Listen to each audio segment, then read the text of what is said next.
அம்மா அம்மா சொல்லுமா உட்காரு.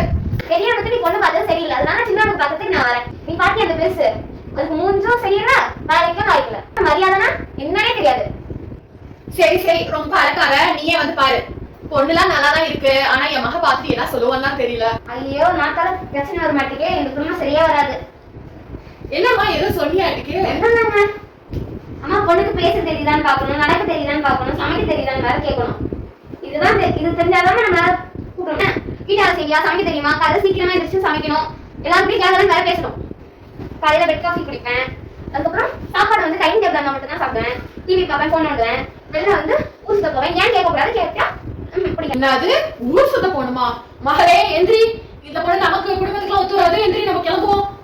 மா நீ எங்களுக்கு ஒத்து வராது, நாங்க கிளம்புறோம். சொல்லுமா. எல்லாரோட துணியும் டப்ல ஒன்னாதான் வச்சேன், ஆனா நாத்து துணி மட்டும் மிஷின்ல ஓடுதா. இருமா, நான் அவளை கூப்பிடுறேன், என்ன இன்னைக்கு கேடுறேன். இருமா. மகளே மகளே, அங்க என்ன பண்ணிட்டு இருக்க? இங்க வா.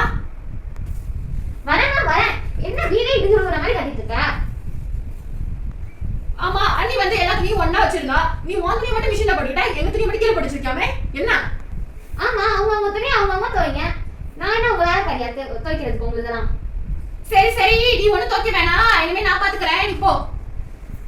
அம்மா அம்மா பசிக்குதுமா, அண்ணி என்னமா சமைச்சிருக்காங்க? நானும் அப்படிதான் போய் உங்க அண்ணிட்டு கேட்டேன் என்னமா சமைச்சிருக்கானு. அதுக்கு உங்க அண்ணி சொல்லிச்சு, நான் ஒண்ணும் உங்க வீட்டு வேலைக்காரி இல்ல அப்படின்னு சொல்லிச்சு. நானும் பசியில நம்ம உட்காந்துருக்கேன், என்ன பண்றதுன்னு தெரியாம. ஆஹா, நம்ம துணிக்கு சொன்னதுக்காக தான் இப்படி அண்ணி இப்ப சொல்றாங்கட்டுக்கே சாப்பாடு தொலைச்சிட்டோம். போச்சு, இனிமே இந்த மாதிரி பேசவே கூடாது. சரி சரி, இங்க வா. நான் சும்மாதான் சொன்னேன் உங்க அண்ணி உனக்கு பிடிக்கும்னு. மட்டன் பிரியாணி செஞ்சிருக்கா, போய் சாப்பிடு. இப்பவாது உனக்கு புரிஞ்சுச்சு, இனிமே புரிஞ்சு நடந்துக்கோ போ. ஓகேமா. மகளே மகளே, பொறுமையா பேசுமா. ஆமாம்மா, என்ன அன்னிக்காரி வேற வந்து ஒட்டி கேட்பாங்க. ஆமா ஆமா. அத்தா அத்தா சொல்லுமா. அத்தா நாங்களாம் போலமா, ஒரே வெயிலா இருக்கு, உனக்கு வேணா நீ போய் எடுத்துட்டு வாமா. எங்க இந்த ரம்ஜானுக்கு அத்தைக்கும் நாத்துக்கும் வேணாமா துணி, அதனால நீங்க எந்த கடையில இருக்கீங்கன்னு சொல்லுங்க, நான் வரேன், நம்ம எடுத்துக்கலாம். இல்லமா போயிடாத. நான் ஆடியில கிடந்த துணி நினைச்சமா, அது ரொம்ப வெயிலா இருக்கும், போய் எடுத்துட்டு அது நினைச்சமா. புது துணின்னு சொல்லியா, ஒரே செகண்ட் வந்துருப்பேனேமா. இரு நம்ம போலாம்.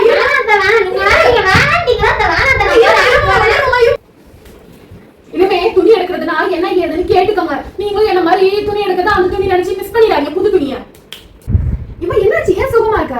ஒண்ணும் இல்லம்மா. அப்படி எதுக்குமா சுகமா இருக்க? சொல்லு, அம்மா இடத்துல ஏதாவது சொல்லுமா. அண்ணி கிட்ட நான் கறி தோசை கேட்டேன், செஞ்சு கொடுத்தானா இல்லையா? அவ செஞ்சு கொடுத்தான். சாப்பிட்டியாப்பா? நல்லா இருந்துச்சு தோசை? ஏமா அந்த கறி இல்லம்மா.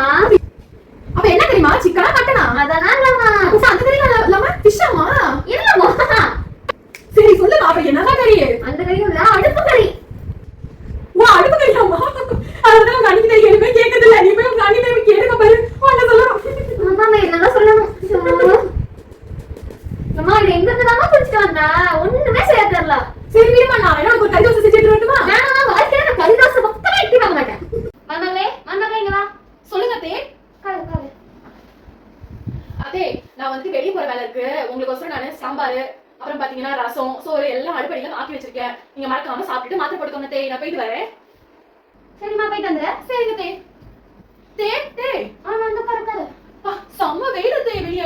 ஆமாமா, ரொம்ப வெயில், ரொம்ப தாங்கவே முடியல. சரிங்க தே, சாப்பிட்டீங்களா? நான் சாப்பிட்டேன், நான் பிரியாணி சாப்பிட்டேன். எனக்கு வந்து ரசம் சோறு சாப்பிடுற மாதிரி தோணல. என்ன தே ரசம் சோறு இது பிரியாணி சாப்பிட்டீங்களா? ஆமா, அங்க டைனிங் டேபிள் வந்துச்சு. அதே நான் வந்துட்டு ஃப்ரிட்ஜ் துடைக்கணும்ட்டு எல்லாத்தையும் எடுத்து வெளியே வச்சாத்தே. அப்போ பார்த்தா பழைய பிரியாணி, அதுவும் போன வாரம் செஞ்சது, கொட்டணும் அப்படின்னு சொல்லி நான் நினைச்சேன். சரி வெளியே போயிட்டு வந்து எல்லாம் சுத்தம் பண்ணிக்கலாம் அப்படின்னு பாதியில விட்டுட்டு போயிட்டே. போச்சு போச்சு, நீங்க போன வாரம் செஞ்ச பிரியாணி சாப்பிட்டீங்களா? அதே நீங்க பிரியாணிக்கு ஆசைப்பட்டு சாப்பிட்டுட்டு இப்ப எனக்கு குஸ்கா தர அளவுக்கு